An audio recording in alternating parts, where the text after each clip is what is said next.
Ramkripal sir, ये जो ऊपर ऊपर से दिखावा हो रहा है, तो ये रास्ता और ज़्यादा मुश्किल होता जाएगा ना इंडिया गठबंधन के लिए 24 का। देखिए, मैं ये भविष्य वक्ता तो नहीं हूँ, मैं वर्तमान जो है उसी पर कुछ कह सकता हूँ। जैसा कि आपने खुद कहा, देखिए, एक मंच पर आना, एक साथ खड़े होना, ये कोई नई बात नहीं है। 2014 में भी सब लोग साथ आए थे, खड़े हुए थे, फोटो खींची थी। 2019 में भी साथ आए थे, खड़े हुए थे, फोटो खींची थी। सवाल इस बात का है, अब तो तारीखों का ऐलान भी हो गया है, लेकिन अगर आप देखें बंगाल से लेकर के महाराष्ट्र तक, अभी भी पिक्चर कोई क्लियर नहीं है। आप दिल्ली में आप पार्टी कांग्रेस समझौता कर रही है, जहाँ पे दोनों जीरो हैं, खोने के लिए कुछ नहीं है, तो वहाँ तो कोई बात नहीं। लेकिन वही पंजाब में जहाँ जिसके पास कुछ है, वहाँ कोई समझौता नहीं हो रहा है। तो देखिए, ये वोटर जो भी है इतना पढ़ा लिखा है, जागरूक है, और कम से कम चीज़ों को समझता है, उसकी राजनीतिक सामाजिक समझ अच्छी तरह से है। अब ये ठीक है, ये लोग आ रहे हैं, अभी भी समय है, वक्त है, हो सकता है, मैं नहीं कह रहा हूँ कि नहीं होंगे, लेकिन आज की तारीख तक तो मुझे कोई इस तरह की उम्मीद नहीं नज़र आ रही है कहीं से भी कि कोई जो शुरू में चले थे कि 400 सीटों पर बीजेपी के कैंडिडेट खिलाफ एक सिंगल कैंडिडेट होगा, वो बात तो छोड़ दीजिए, उसका 25% भी पूरा होता मुझे कहीं दिखाई नहीं पड़ा। लेकिन आप जिसका जिक्र कर रहे हैं कि अभी मैं जब महाराष्ट्र और बिहार को देखता हूं, तो यहां पर भी तो दोनों ओर से ना इंडिया ने क्लियर किया है अपना, ना एनडीए ने क्लियर किया है। अब मैं चलता हूं जरा अभय दुबे जी के पास। ये सिर्फ हम इंडिया को कह लेते हैं तो क्या मतलब जो सत्ताधारी पार्टी है उसको भी गिनना है इसमें, और जो विपक्ष है उसको भी गिनना है उसमें?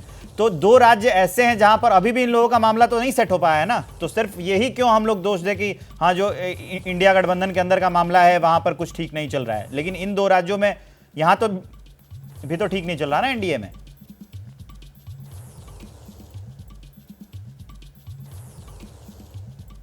देखिए, गठजोड़ राजनीति की एक विशेषता होती है, उसमें कुछ राज्यों में तो गठजोड़ करना आसान होता है और कुछ राज्यों में पार्टी कोई भी हो, गठजोड़ करना हमेशा पेचीदा होता है। ये भारतीय जनता पार्टी भी देख रही है।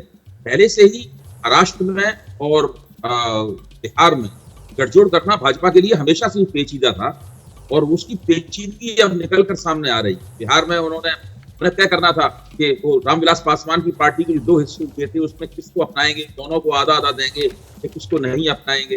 उन्होंने एक फैसला किया चिराग पासवान के पक्ष में। अब दूसरा पक्ष जो है उनके खिलाफ बगावत के कोर्ट में है। इसी तरीके से महाराष्ट्र के बारे में भी अभी कुछ भी साफ नहीं है कि वहां क्या होगा। मैं तो ये भी मानता हूं कि कर्नाटक में, जहां पर केवल गठजोड़ पार्टनर एक है, जनता दल सेकुलर, उसके साथ भी सीटों का क्या तालमेल होगा, कैसे होगा, वो किस तरीके से चुनाव लड़ेंगे, इसकी भी अभी कोई खोज खबर हम लोगों के सामने नहीं है। तो भारतीय जनता पार्टी को भी कई जगह पेचीदगियों का सामना करना पड़ रहा है, लेकिन जहां तक इंडिया गठबंधन है उसकी पेचीदगियां ज्यादा हैं।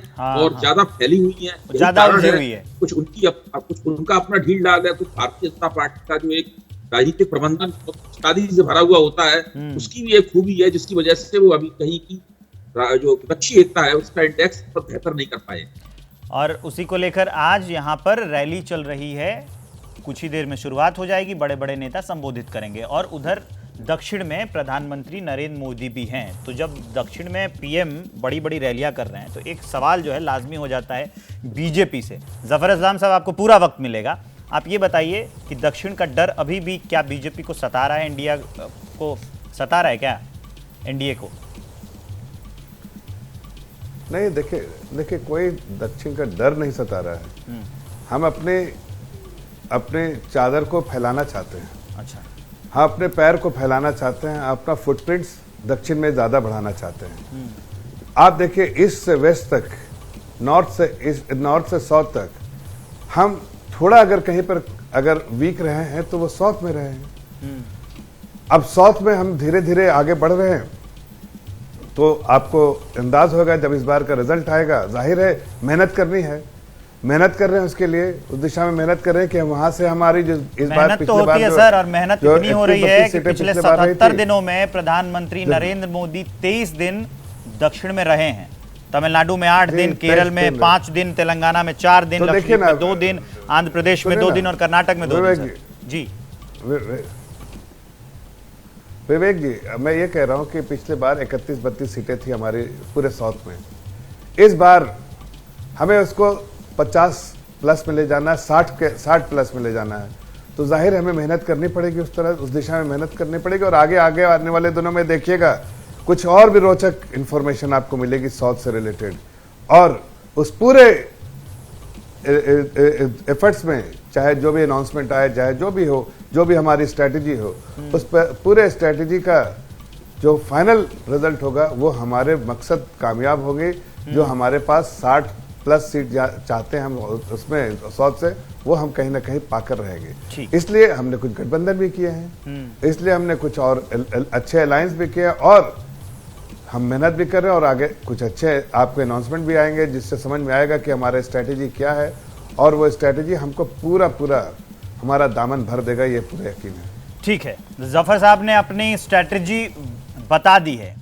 जैसे ही घड़ी का काटा दोपहर 2:30 पे आए, बबीता जी का दिल सास बहू साजिश के लिए मचल जाए।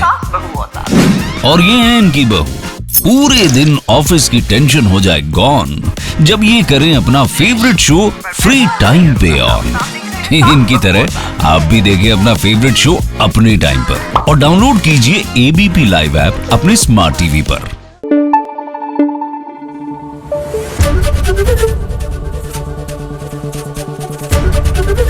एबीपी न्यूज आपको रखे आगे।